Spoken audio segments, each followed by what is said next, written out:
Hi, I'm Dan Danford, and this is another episode of Money Made Easy for dadsdivorce.com. We have a great question from the website today. How do I purchase bank CDs and make sure they are protected in my trust account? My bank account is within the trust, but I want to purchase CDs with some of the money. How do I make sure that the CDs are in the trust? I purchased one already, thinking that because I used trust fund money to buy it, it would be held in the trust. It isn't, and I don't want to make the same mistake twice. Also, is there a way that I can move the existing CD into the trust without penalty? These are really common questions and very, very good, and I'm glad you raised them today because there's a lot of misunderstanding about trusts. The simplest kind of trust, and the one I assume you're asking about today, is what's called a self-declaration of trust or a living trust. And what that basically means is that you create this trust and you're the trustee of it for as long as you can be. And upon your disability or death, you've already named a successor trustee who steps in to take care of your stuff.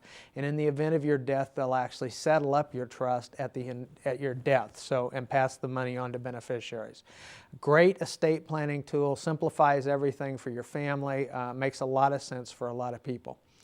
But it's confusing to folks, and so I hope maybe we can address that today. The simplest thing to remember is that a trust is just another form of titling, another form of ownership. Just like you have choices when you buy a house about how you title that home, you also have choices about how you title other things that you own. I mean, you can hold it in your own name, you can hold it jointly, you can own it in a partnership. There are all those different choices. With a trust, the most important thing to remember is anytime you buy something, or if you have something already, that you just need to transfer the ownership into the name of the trust. And with a bank CD, all that means is that the CD needs to be titled in the name of your trust. It really is that simple. The fact that you wrote a check for the CD from your trust account, or the fact that you maybe went in and used cash to buy a CD, those things don't matter. But what matters is when they type the owner on the CD, they type the name of your trust rather than your name individually. Okay? So it's a real simple thing to take care of. So anytime you buy a CD or set up an investment account or open a bank account and you want it in the name of the trust, you just need to remember that the ownership needs to specify the name of your trust.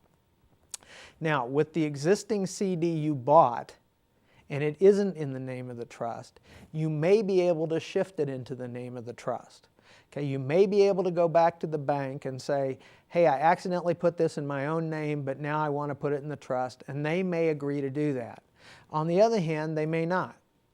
Okay, it's a contract. A bank certificate is basically a contract, and they can choose not to do that if they want to, or they can choose to do it if they want to, depending on the language of the contract. And even if the language in the contract says one thing, they might be able to waive that and do what you want them to anyway. But nothing's going to happen unless you ask. And it's a real key point, because if the contract doesn't allow that shift, and if you want to continue to change it into the name of the trust, it may, in effect, void that CD and impose a penalty, and then you'd have to buy another one. Okay? So you really don't want that to happen. Now, the good news is that most trusts have a provision in them.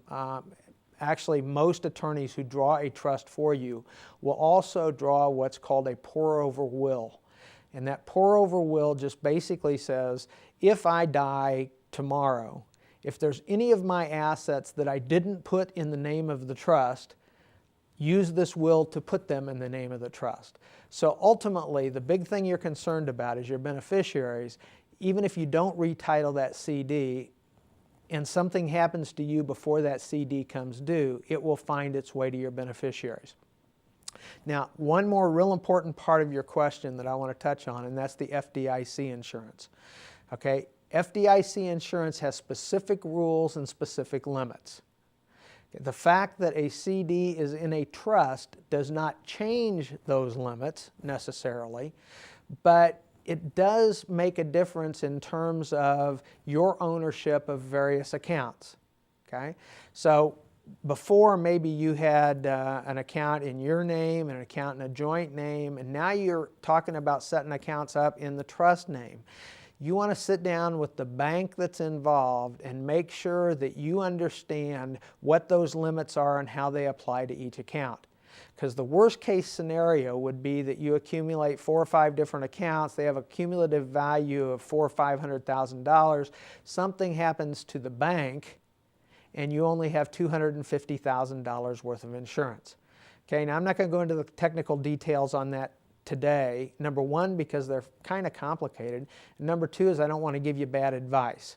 Okay? But what I am going to do is tell you is that banks are pros at this. They deal with it every day. They don't want your money to go out the door to another bank, so they know exactly the titling things that need to be done to make sure that you're covered.